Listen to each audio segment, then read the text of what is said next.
Great, beautiful day, everyone. My name is Patrice McRaven, and I am coming to you live as the host for If I Can, You Can. Now, you're used to seeing the amazing founder of this amazing TV show. And I want to tell you, I feel so honored and privileged to be here today because as we speak, Miss Debra Philbert, excuse me, is currently in Ghana and she is on an amazing voyage. She is doing missionary work. She is getting boots to the ground, making a change in a place that needs us the most. So it is my honor and privilege to be here today, to be the special host with you all. I want you to take this moment to make sure that you are sharing with your friends and your family. Let's make this broadcast go viral. Let's show the people around the world how you can have purpose in your life.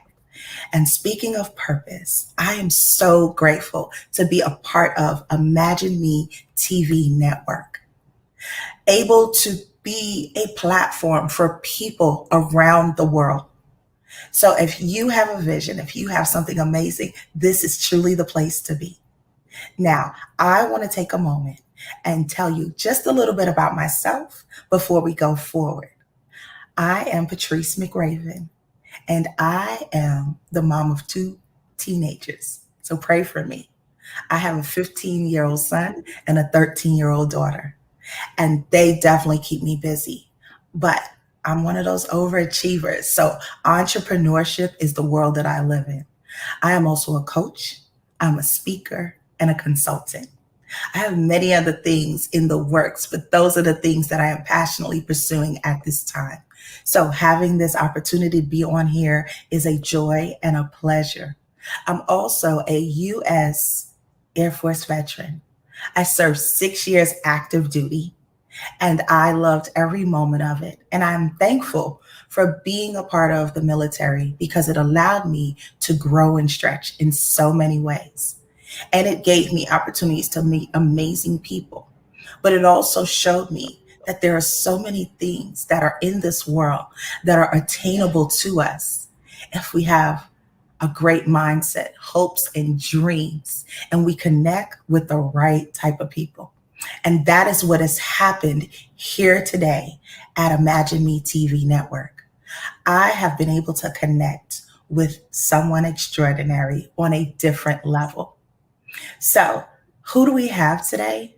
We have the amazing special guest, Miss Kadesha Powell. Miss Kadesha Powell, how are you today? I'm doing great, Patrice. How are you? I am doing fantastic. So, this is a beautiful and blessed joy to have you on today. Ladies and gentlemen around the world, you are in for an absolute treat. Now, she's probably going to blush a little bit, but I'm going to go for it because I'm going to tell you a little bit about her before she dives in and tells you a little bit about who she is. This woman right here is a trailblazer. She is a innovative, creative, loving, kind, talented, gifted woman. She is the mother of a college graduate. And I love when she says this. No, I didn't have a teenage baby. And yes, she gets carded and he does not. She is also a loving and daunting wife. And she's also a mom to a fur baby named Tuki. And she is just in a beautiful place of transitions and new beginnings. And I want to be one of the people while we're still in the first week of celebrations to say congratulations to one of our newest #1 best-selling authors, Thank Kadesha you. Powell. Congratulations. We are so excited to have you here today. Thank you so much. Wow, that was an awesome introduction. I appreciate it. Yes, I am blessed to be here. Thank you for thinking of me as a guest, and I am excited for our talk, our interview. And again, I'm just very grateful to be able to have a platform to share a little bit more of who I am, encourage those that are out there, who may be going through a difficult time or who might just need a little bit of encouragement and push to do what God's called you to do. So I am, again, extremely excited to be here, and I thank you so much. Fantastic. And we're so excited to have you here. We know that the founder of this amazing platform, If I Can, You Can, is so excited to know that there is a phenomenal woman of God that is on her platform while she's in Ghana doing God's work. Amen. So we're going to dive a little bit into a little more of who is Kadesha Powell. So I want to do something a little different. I want you to take a moment and think about the things that people have said to you about you. What are 3 words that come to mind when people talk about you? Well, 3 words that come to mind, definitely talkative is number one. I am a chatty McChat, and I tell people I get it honest. If you meet my dad, my grandma, my siblings, you know that we have no shortage for words.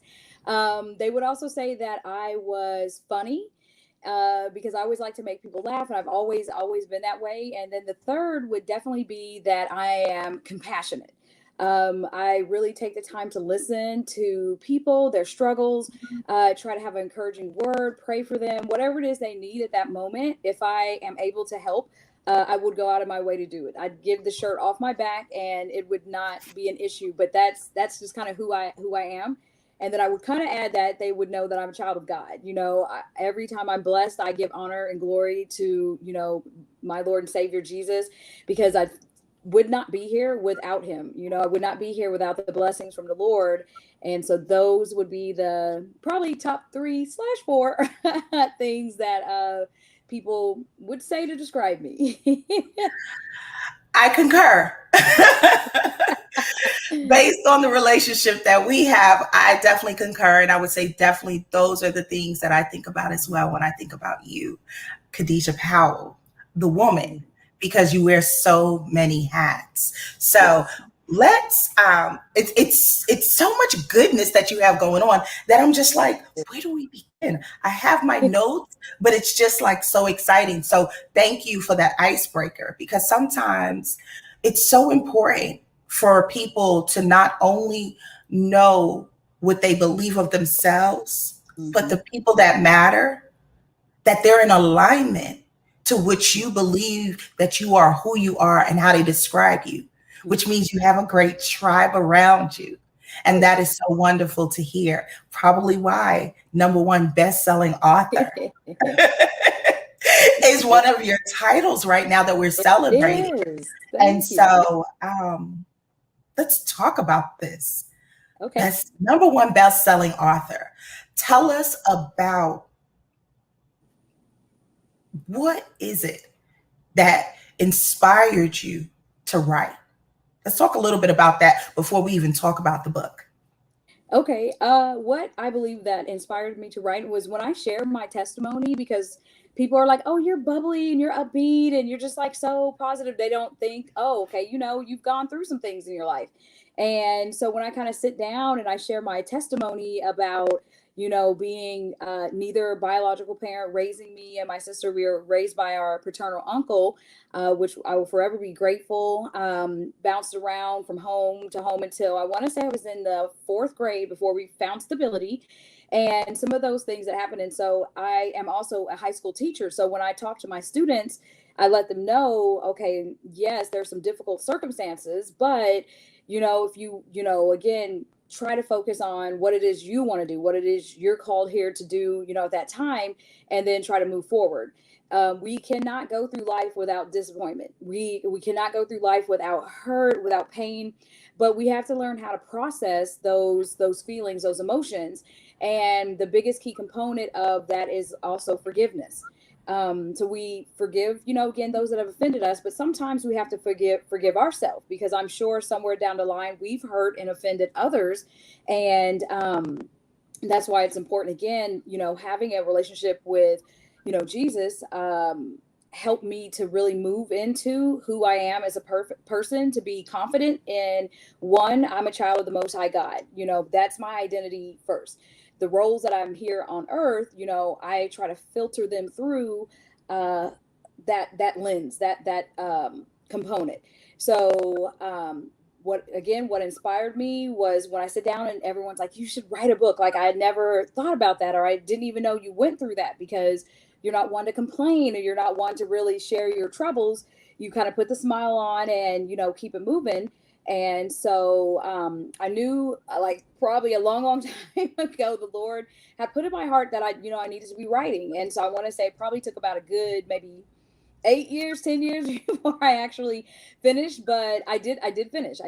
But I told him, Lord, I need some help. I need accountability, because as a creative, I'll start a project and then off to the next project. So I'm great at starting some stuff, but sometimes finishing is a little bit of a struggle that I have consistently had to work on and do better in. So that is how I began the journey into writing, and started there in my heart. Mm-hmm. That's absolutely beautiful. Oftentimes people will see you in the moment, Mm-hmm. and they don't realize that number one best-selling author Mm-hmm. may have been a little delayed, but not deferred. Yes. And so that is why I'm so excited and I'm so grateful for us to be on this platform today of if I can, you can, because you just Yes. told people Yep. that they can do it, They can do it. that Yes. this was put on your heart Mm-hmm. over 10 years ago. Maybe Yeah. not once, maybe not twice, Many but times. when you did say yes, look at what happened. And there Yes. was probably some truly amazing things, which we've talked a little bit about, that has happened in your life prior Yes. to. So it is absolutely amazing. So let's dive into this, because the world needs to know about this story, which is your Mm-hmm. story. So tell Yeah. us, what is the name of the book? And tell Okay. us what type of book it is, and go from there. Okay, perfect. Thank you. So the name of the book is, I actually have it here, called Growing Up Joplin, and it is available where books are sold. And why I felt it was important to write my memoir was, there is a percentage of African Americans that have grown up in predominantly white environments. And so sometimes what the media is out there and stuff is kind of like, a lot of trauma, a lot of things. But being one of a few African Americans in Joplin, Missouri, is where I was raised, from the time I was fourth grade until I graduated from high school. I did move back as well, just for a couple of years after college. But kind of being like the only in an environment, the only Black child in an environment, sometimes not understanding, okay, why I was treated different, hearing kind of murmurs of, negativity surrounding, Black skin and stuff like that. So when I chat with folks and I tell them a perspective of an African American raised in a predominantly white town, it isn't a voice that is out there. It's not a voice that's there.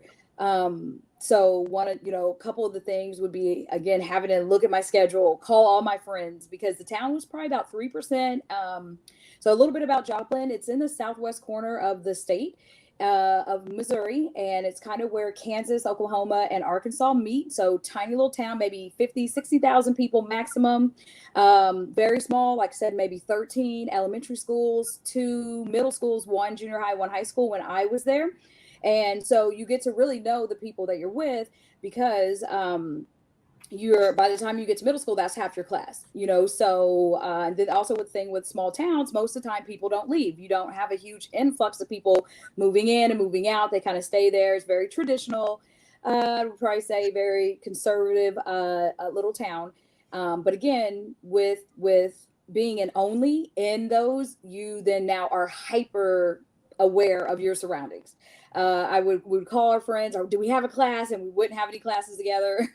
But the beautiful thing is, again, I definitely had friends that, loved and accepted, because I've known them since fourth grade on, or even a little bit longer, and they didn't let, color get in the way. But sometimes the older generation did. So when it came to things like dating, people, I couldn't go home with them and meet, their parents or their grandparents. And, when it came to hair, all the things that then make you, again, hyper aware of like your surroundings.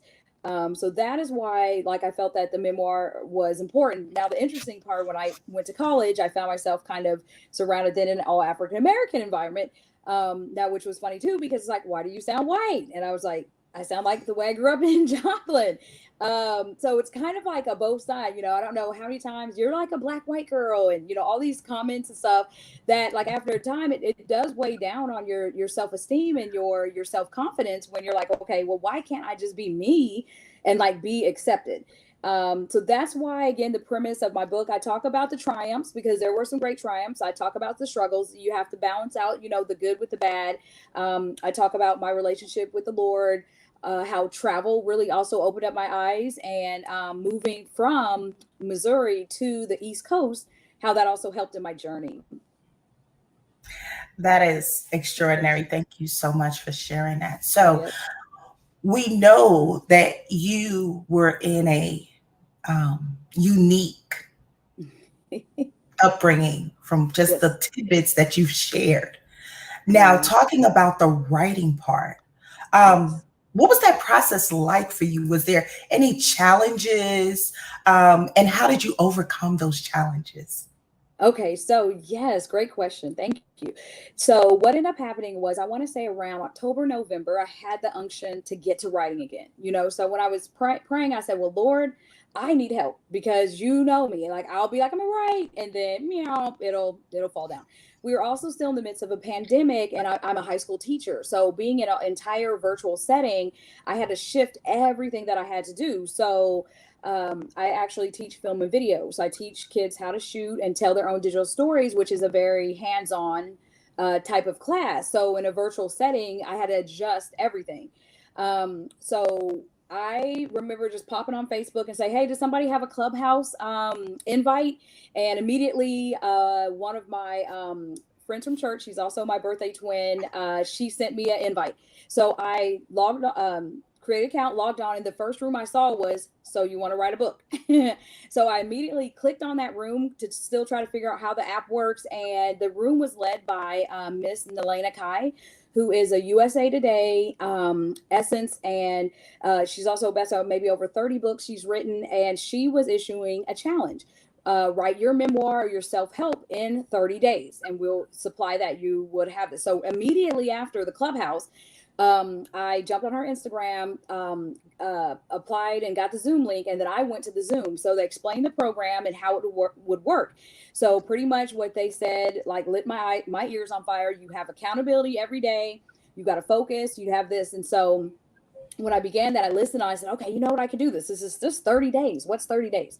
But it was also still a crazy time, because my classes had shifted to a whole brand new set of kids. So it's almost like starting the school year over. And so I said, you know what, I'm going to commit to the process. It's 30 days, 30 days. But after being on the computer for school, 8 to 9 hours, trying to find those 2 hours to stay on that computer, that was probably the most challenging thing. The accountability every day, I had to check in with my book coach. So I was assigned a book coach, an award-winning book coach, Karen Bradley. And with Karen, I had to check in with her every day. And it was kind of 3 things that you had to say. So most of the time I was doing pretty good. And then I just kind of hit a wall and was just like, I don't think I want to do this anymore. Now, the beautiful thing is my husband is extremely encouraging. So he pulled me aside and was like, you're going to do it. You're going to finish. No, I don't think I'll join the next challenge. I'm tired. I don't want. So he said, listen, if you don't finish, you don't know what opportunities are going to come out with it. So you're going to finish. So then I was like, okay, so then sat down, kind of powered through, finished the first draft. And so that is how it kind of began and considered. But I honestly feel that if it wasn't the push from my husband, and then also the accountability in the group, I would not have finished a memoir. It would have been another thing. Okay, I need to do this. I got to finish this, but now there's a finished physical copy in my hands, at places that, I can physically see the book, and that's how it's been along. So, I thank you so much. Mm-hmm. Fantastic. Now let's see that cover again. Yes. And so part of the process was the cover design was included inside of the coaching, because it came with 3 phases. So some people just wanted to just write the book for healing and they didn't want to publish. I wanted to publish all the way to the end to have a physical copy. So when we did the concept, I was just like, I don't know, a butterfly. Like, I left the town, and that's all I gave my Mr. J.L. Woodson, and he came up with this. And so again, I remember when I first saw the mock-up, I was with my grandma and my dad, and I almost wanted to burst into tears because it was more than what I could ever imagine. And I've received so many compliments on the cover and the cover design, because although people say don't judge a book by a cover, we do. You do. If you're ever cruising through, you're going to see what catches your eye.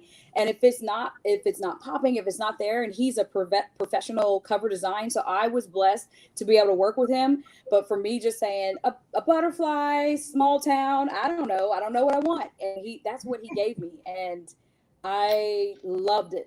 And we didn't even really make any changes. I loved his mock-up and his interpretation of what I shared with him. And I think that cover is absolutely stunning. It is vibrant. It is beautiful. And, for a person like myself who grew up in New York City, I would have no clue where Joplin is. But that cover makes me wonder, what have I been missing out on? Joplin looks amazing. It looks vibrant. It looks fun. And so I am super excited for this journey to continue for you. So just let me ask you this, because I just love where you are right now as an author. Yes. What was your favorite part now that it's all complete and you hit the mark that many people don't even get to sometimes? What was your favorite part of the process? Well, the favorite part of the process was definitely the end. I'm like, wow, like I was in shock and awe that I finished it, that I actually went from conception to the draft. I went through maybe 3 sets of edits, another set of edits, and finally again completion. And to physically have the copy in my hand, to see it on Amazon. I think the beautiful day was I was in a cohort. We began with 19, and then it dwindled down to 9, and then 4 of us went to publication, 4 women. And the beautiful thing was I was 4th of the 4. And so I'm watching, and we were about a week apart. We released on a Tuesday, Friday.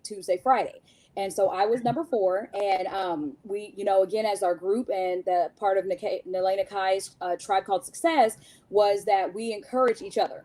And so again, we strengthen each other, and we're there. We truly are a group of writers that care about each other. It's not about, okay, I'm an author, I'm a best-selling, but they made sure to take care of us. They made sure to give us all the information and access that they had. So from January until June, to start the concept to becoming an Amazon #1 bestseller was amazing. And then the day that I released, so I'm looking at the rankings and they're not moving. So it was like 700 and something. And I'm like, what is happening? And so of course someone, in the back channel, well, maybe it's just because you're 4th and people are tired. And I was like, it ain't that. The devil's lie. I'm going to #1 in Jesus' name, So I said, they did, I will. the Lord is not leaving me out. And so we found out that there was a glitch in the system.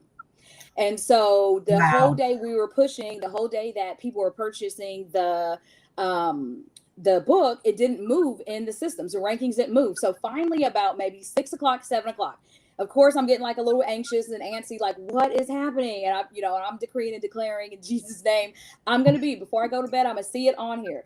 So the fluke or whatever happened in the system adjusted, righted. So somehow I went from, not somehow, but by the grace of God, I went from like 700 and something to 63, 23, and then it was a slow rise each hour. And right before I went to bed, we saw the number one in the category. So best-selling, new, the best-selling bestseller number one for memoirs under 2 hours. And so that was our category that it was in, as well as it hit in the other two categories. So that was there. And I just said, Lord, you are faithful. Again, I had to show patience and not, just trust him. I also just had to believe his word. I was like, you are not going to let me get this far, and then not make it up there. But yeah, so it righted itself. The beautiful thing is when most people hit, they kind of stay up there for maybe a couple hours. I was up there for about 4 days, and I'm still in that top 10 in the categories. It's trickling. I also, my cohorts, we kind of bounce between each other. So I'll be one, Erica will switch to two, and we've switched, but we've maintained those top spots in some of the categories. So that's been beautiful to see that happen. And so it's just shocking and amazing to say, wow, okay, my first debut memoir, it hit, the number one, even with all those trials, tribulations. So I think it wouldn't be typical if something didn't happen, but it just adds to the testimony of, you might not see it, but the Lord was working behind the scenes. So like I said, 700 and something to like 63, and then it rose, and probably by around maybe, I want to say about 10, we were in the number one spot. Wow.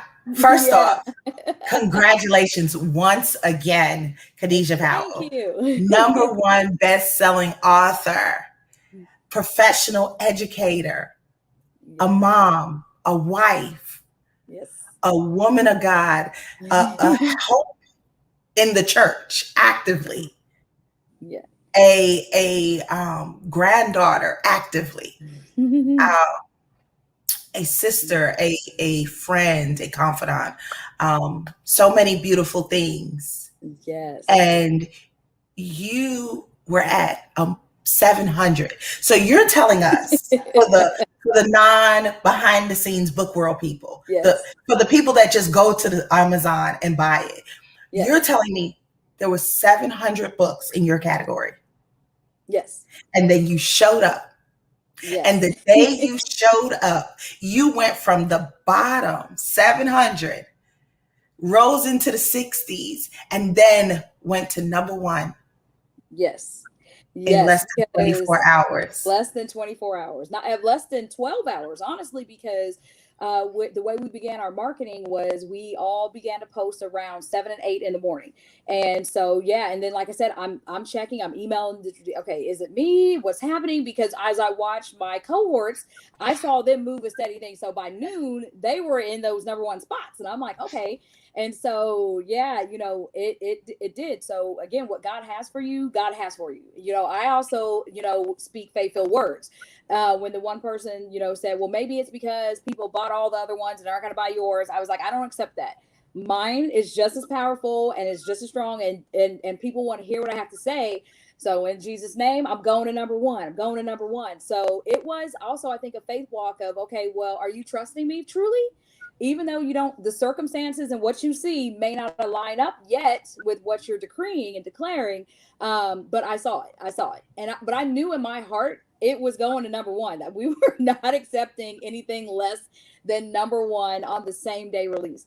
So that was probably the favorite one. So I took the screenshots and I'm just looking, and just, it had that by the name, the title. And like I said, it stayed there for about 4 days, and we've kind of rotated.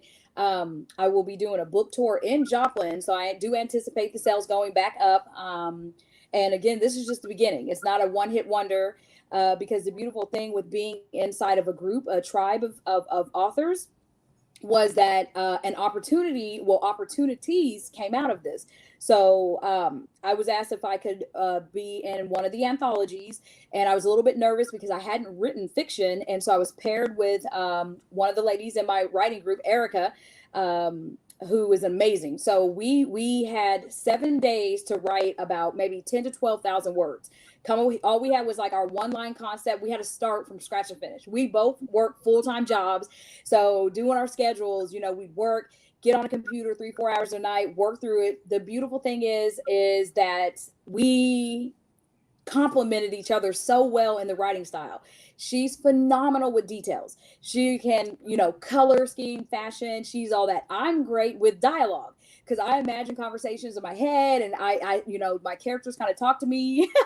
And when we started writing our story, we were like, wow, okay, so on our anthology, it did take us maybe 2 or 3 days after our 7 day deadline, but most people get 6 to 10 months to write 10,000 words, and we push through. So then we also were invited to co-write inside of a series that the group has. And so we have that. Another opportunity, we had to pitch for a major publishing house. So that was a little bit scary. But I learned so much in that, even though, they kind of poked the holes and they told us. But then a few weeks later, I was able to pitch in front of Harlequin, and the lady really liked the idea. So she had asked for a synopsis in the first 3 chapters of their Love Inspired, which is their faith-based line. So that is what I'm kind of working on. So again, when opportunities arise, and as I think back, I tell my husband all the time, I'm so glad that, you encouraged me and you pushed me, because I never would have foresaw these things happening to me at all. And so as a teacher, we just ended school last week. So once I finished the book tour, I'm kind of writing in between. And because it's my heart, I love it. I've always been a storyteller, and now kind of getting it from my mind to the page, I love that process. And so having the confidence to say, okay, you can do it. You can do it. And, so that's where we kind of are right now in that process. So I appreciate that. I'm also training with the group to be a book coach later in the future. I'm working with, again, Mr. J.L. Woodson, who did the covers. I'm training with the software to learn how to apprentice under him, because I'm familiar with the Adobe suite, but I'm just not familiar with Photoshop where it's at. I can do video, I can do graphics, but so I'm excited for that, because who knows, again, what opportunities are going to come up, and to be a part of his creative process, because every book cover that he's done, that wow shock factor is there. So many opportunities, and I'm blessed like beyond measure with these opportunities that come back. So I don't take anything for granted. I tell God every day, thank you so much, because who knew that little prayer in November, Lord, well, you got send me my people, because I can't do this. I don't know what to do. And then he answered the prayer. He's so faithful. And this is where I am meant to be at this time, this season. Mm-hmm. Absolutely. Congratulations is all I can say. Thank you so much. There is so much that is pouring out of your yes. So yes. I am so excited. I know that our TV host, founder of If I Can, You Can, Debra Philbert, is so excited all the way from Ghana to hear being talked about. She is the president of Joyful Hearts Incorporated. She is the CEO of DVA Solutions. And she also is doing some extraordinary things. So for yourself, your organization, your team, and everyone that sees this broadcast, know that Debra Philbert, the founder of If I Can, You Can, here on Imagine Me TV network, is extraordinary in her works. And if you are loving the content, if you are empowered, inspired, and you say to yourself, you know what?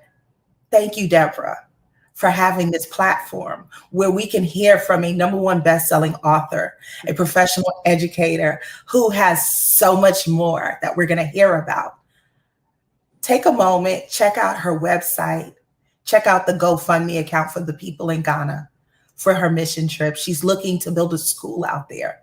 She's looking to do some amazing things so that they can have the opportunities and access so they can come on here and tell their stories and testimonies, just like Miss Kadesha Bonds. So, ladies and gentlemen, this is absolutely amazing. We are going to take a mini breath and just take in some of the greatness that we just heard from Miss Kadesha Powell. We're going to take a short intermission break and we'll be back after a few commercials from our sponsor. So make sure you take time to check out some of our sponsors, but also share the information and let everybody know here on If You Can, I Can. If I can, excuse me, if I can, you can. Has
All right, everyone, welcome back. We are here with number one best-selling author, Kadesha Bonds.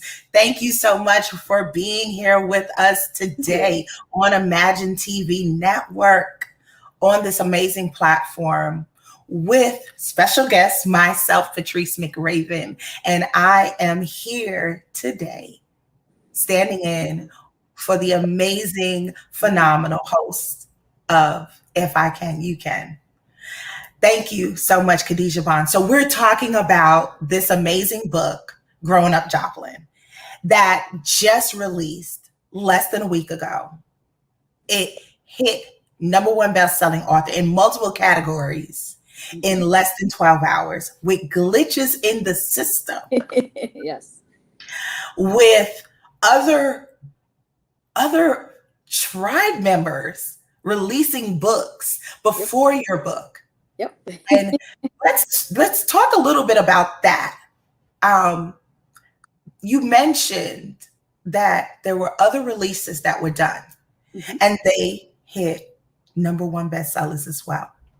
How amazing does that feel to initially know the work that you've done and know the work that you've put in, right?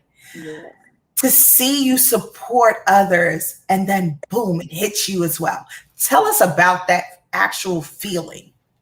Yes. So the beautiful thing was I could not support my sisters in the pen, because when we began the process in January, we all would have to meet once a week on a Zoom.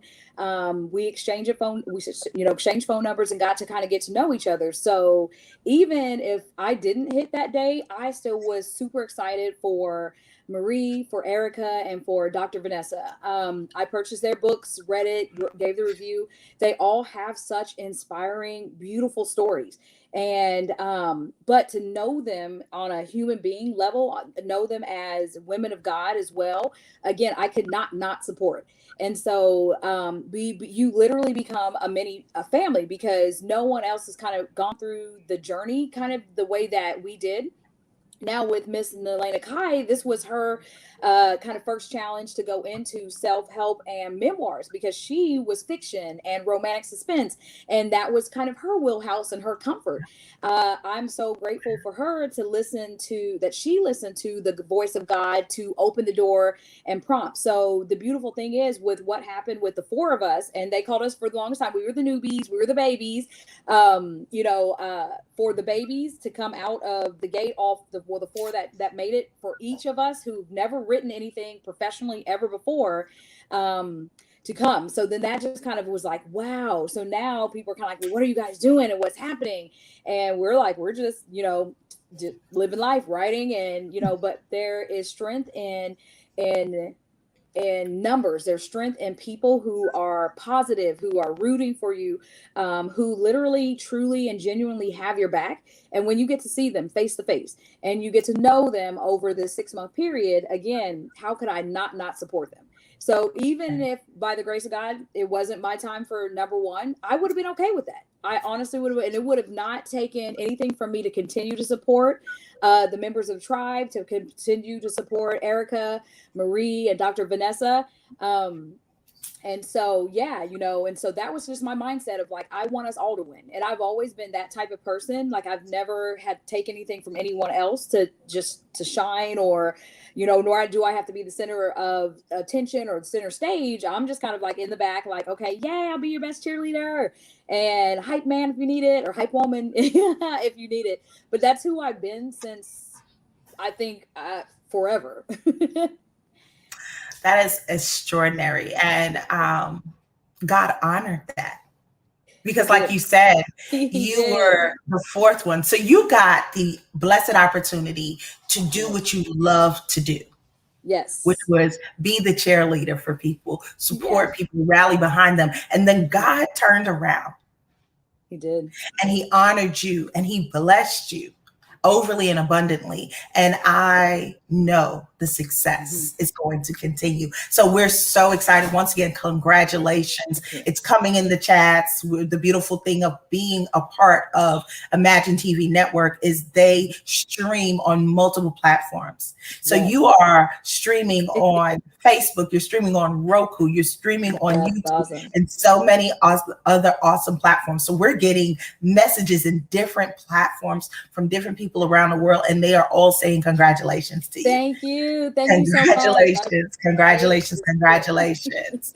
So let's talk a little bit, not too much, because we're going to talk about how you can get this amazing book written by Kadesha Powell, Growing Up Joplin. Show the people the cover once again. That's absolutely stunning. And she all right. Yes, right here. She keeps calling me Kadesha Powell. It's Kadesha Powell. Okay, here we go. Because I recently got married and changed the name. So my apologies. Cover. No worries. Here's the cover and the book. You can find me on Instagram as Kadesha_Powell. You can find me on Twitter as well as Facebook, author Kadesha Powell. And you could purchase the book Amazon or wherever books are sold. It's at Barnes & Noble, Kobo, a lot of places. But if you just Google the title, again, the title of it is called Growing Up Joplin. And it is my debut memoir where I talk about the triumphs and the struggles of being one of a few African Americans growing up in a predominantly white town in Joplin, Missouri. Small little town right in the middle, Joplin, where Kansas, Missouri, Arkansas, and Oklahoma meet. And that is where I grew up at, and kind of have my foundation of kind of who I am. But again, with being one of a few African Americans, there are some struggles that came out of that. But again, my triumphs outweigh the struggles any day and any night. That is absolutely amazing. And I giggle myself, because even when you say the surrounding states and areas, I still go, where is that? Because these are places that we normally do not hear about people coming from. But the beautiful thing is you're amongst many amazing people, because people don't realize the Midwest has some extraordinary people who have come and done amazing things. For example, a name we all probably know, like Warren Buffett, who's from Omaha, Nebraska, which is right near where you're from. So Yeah. greatness is in the Midwest, and it looks like it's pouring into the younger generations while we have Kadesha Powell here. So I know you talk about in your book about some of the things that you've gone through, some of the struggles. Tell us about one of your fondest memories about living in Joplin. Yes. So one of my fondest memories, and I also, as people have been reading the book, receiving comments about was because the town is so little, like there's not much to do on the weekend. So what the teenagers would start to do would be called cruising Main. So Main Street was, your typical Main Street. You would get in a car, drive down one end, turn around, and come back the other. So me, my sister Yonika, and my cousin, we decided that we were going to kind of borrow my dad's car and go cruise Maine and then come Is back that a and borrow? yeah, kind of Okay. borrow without his permission because I didn't have a driver's license at the time. And so again, I don't really know whose plan this was. Nobody has really owned it. So it probably was mine. It was probably me.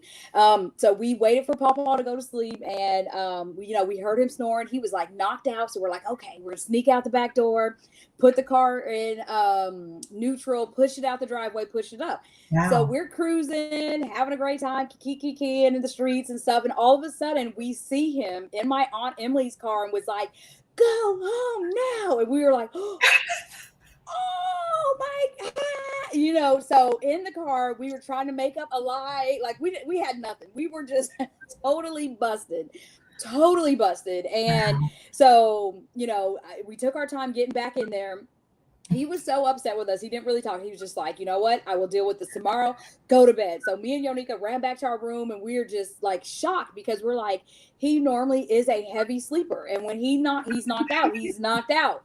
So then, the next day, of course, we were grounded for a couple weeks and stuff.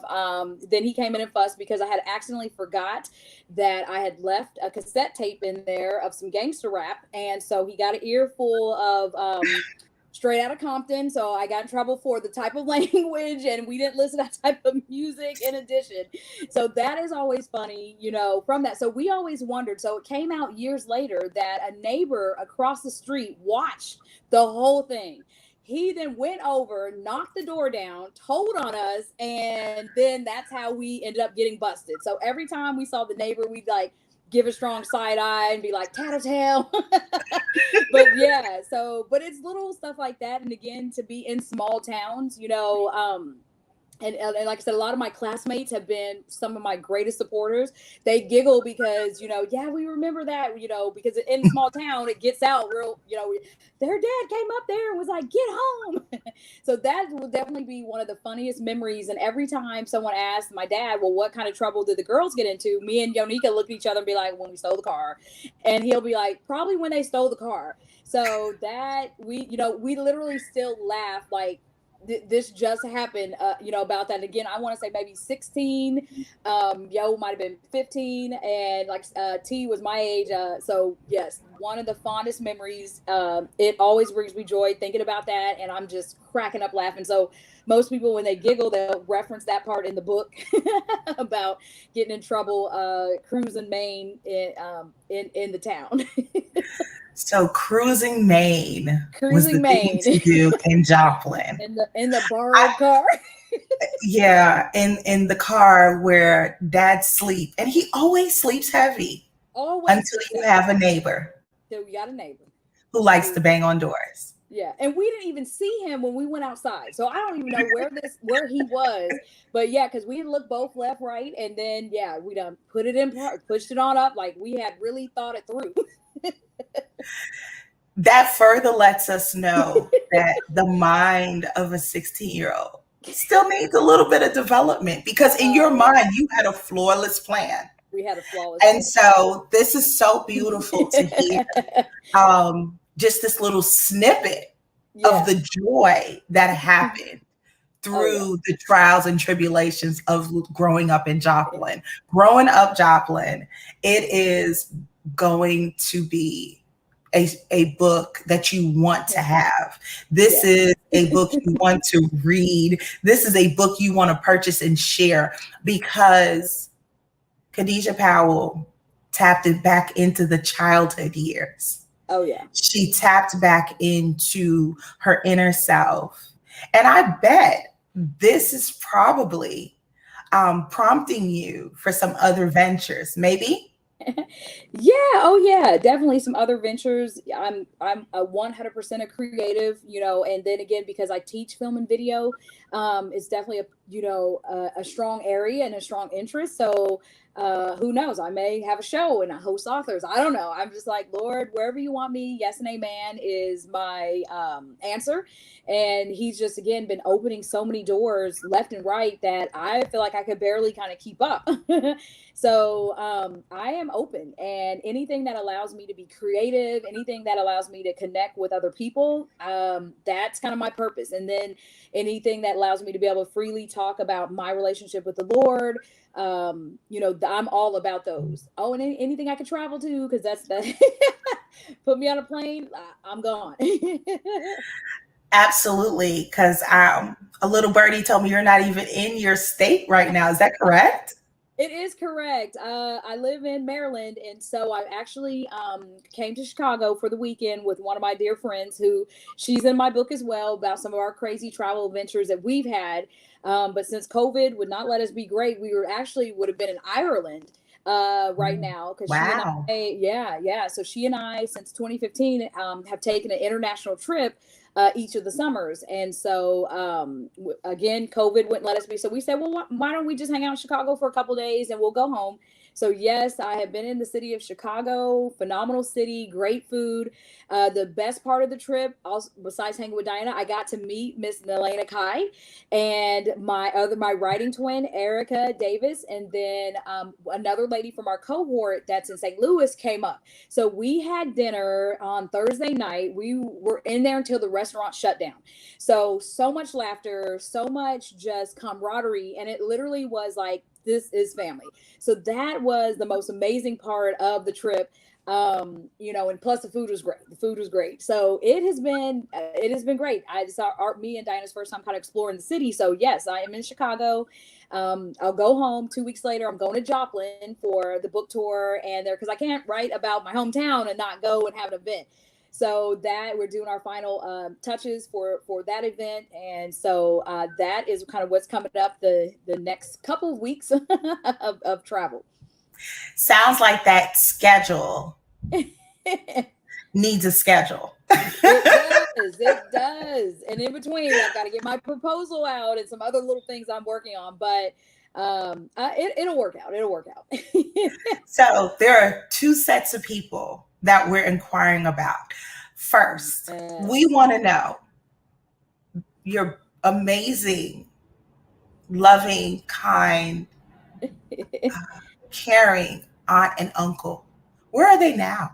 Yes. Okay. So That you talk about in the book. In the book. Okay. So my paternal uncle, which we're going to call his name is Charles Powell, but he raised Yonika and I. So he's Pawpaw. So anytime I'm talking about Pawpaw, that's who I'm talking about, because he was a bachelor chilling. Like he did not need, he didn't need to like, okay, I'm going to raise these two little girls because but he did. He chose to say, I'm going to take the girls. I want to move from Maryland to Joplin because that's where he grew up and was born. And so coming back to his hometown, that was amazing. So Pawpaw, again, has always been one of my biggest supporters. No matter what I've ever done and how crazy it seems, he's like, okay. He also was always encouraging growing up. So I didn't really have any although there were issues kind of with like self-acceptance, it wasn't anything from the household, because he said, whatever you put your mind to do, Kadesha, you can do it. You have to focus, because we knew the focus was, was a little bit off, because again, as a creative, our mind is like everywhere. I've done stand-up comedy and was like, I'm gonna try this. He was at the show. Literally almost anything I've done, he's been one of my biggest supporters. So he definitely said he can't wait to read the physical copy. I even asked him, did he want to read a draft? He said, nope, I'm going to wait for it to come out in publication. And so then Aunt Gwen, who is we're all on the East Coast, so she's maybe 25 minutes from me. I can't roll in Aunt Gwen without my grandma. They were also instrumental in key to success. Favorite memories with Aunt Gwen. She made all of my dresses for formal normal. Even when I was married the first time, she made my wedding gown, all of my prom, like homecoming dances and all that stuff. So I always had unique pieces. So, stood out number one. So I remember that. And then again, always been my biggest supporters. My siblings as well, biggest supporters. And so those people that I mentioned in the book have always, no matter what I've thrown at, would go out of their way to help and assist and encourage me to continue. So I am grateful to, have that family. My mother's side, because even though I wasn't raised with them, my brothers and my aunts and my uncles, as I've gotten to know them over the last several years, they're just as supportive as well. So my mother, unfortunately, has passed away. But she came from a large family. So anytime I get to see them, it's a great time. It's a lot of laughs. It's a lot of like getting to know new cousins and new uncles and new aunts. And so I'm grateful for, all of the experiences, that took me. So all the people in the book have been amazing. My grandma last Friday, a week ago today, just turned 87 years old.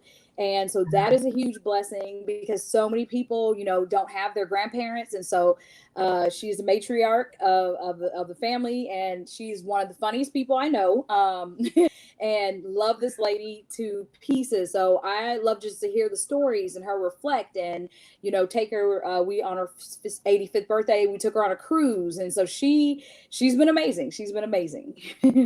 That is so good to hear the support. Yes. And that it's still happening all these years later. But it's so important for everyone to make sure they get a copy so they can truly dive in and truly get the great nooks and crannies of Growing Up Joplin by Kadesha Powell. So you can see why this light and joy is shining so bright. And also that way, for your own self why she is a #1 best-selling author. So there's another quick group of people that we're curious to know. How did they respond? And those are your students. So it was at the end of the school year, because like I said, we ended school a week ago on Thursday. So I didn't get a chance to share with, my students about the book, but I'm probably will try to weave it in the next school year to see, okay, again, triumphs, no matter kind of circumstances, there are some ways and things that you could kind of push through by being open kind of with my past, my background, my students. I think it makes me a better teacher and it makes a better connection in the class. So when they're frustrated about not having their mom or their dad in the picture, I can say, okay, well, neither biological parent raised me and I understand your feelings. And then they're looking at me like, wait, what? How? And that allows me to help encourage them and to help kind of focus, because that kind of is a pain in the heart, because everybody wants to know, where did they come from? What are their roots? Who did I got my nose from my mom or my personality or how, and then when you don't have those, things, everyone's like, well, where's your mom? Where's your dad? From there, some other like things that affect our kids, our youth, and it affects people. But when you change your kind of mind and your circumstances, you can kind of change kind of how you feel about yourself. Wow. As you were speaking about this, I heard curriculum. I heard the book that's at the family table. I heard the book that can be passed down through the generations. I heard that this is a book that can help heal people. Yeah, I agree. Who don't know where to go, who don't know how to find words to express or understand. And it sounds like a book that is going to be around forever. That this is going to be one of those books that is going to continuously be seen in the Amazon list, in the Barnes and Noble list, in the Apple list, and everywhere else. I see this being an opportunity for people who are in small towns. And what we don't realize is we have more people that are in small towns than large towns. So congratulations once again, Miss Kadesha Powell, #1 best-selling author, professional educator, mom, woman of God, wife, She's doing it, comedian. She's doing it all, and she's not even done. She's eating the good food in Chicago, Oh yeah. making great relationship as she goes along. Yes. We are so grateful to have you on today. Thank you. I am grateful to be here. Thank you so much. If I Can, You Can is here every single week, bringing people who are doing great things in their strength, in their strides, to the platform to let you know that life is to be lived with purpose. I want to take this moment to thank the founder and the TV host, Miss Debra Philbert, for this blessed opportunity. I want to thank you for Joyful Hearts, for DVL Solutions, for going above and beyond for others as you're continuing your journey in Africa, in the different countries that you have been a part of. If you want to be a part of Imagine Me TV network, there are ways to contact them and it is available. If you would love to connect and access a way to give back to the people that need funding for school supplies, for their education, shoes for their feet, clothes on their back, medical health benefits. If you would like to contribute supplies or if you would like to contribute funding, there are links that are available that are provided. So, once again, my name is Patrice McRaven. I am today's special host on If I Can, You Can. You heard from an amazing #1 best-selling author who said for 10 years she's thought about it and then she did it. So, if she can, then you can. And if I can be a host, special host, then you can. And if Miss Philbert can do all the extraordinary things that she's doing, you can too. So we want to thank you. Remember, be blessed and live life on purpose with purpose. Have a great day, everyone.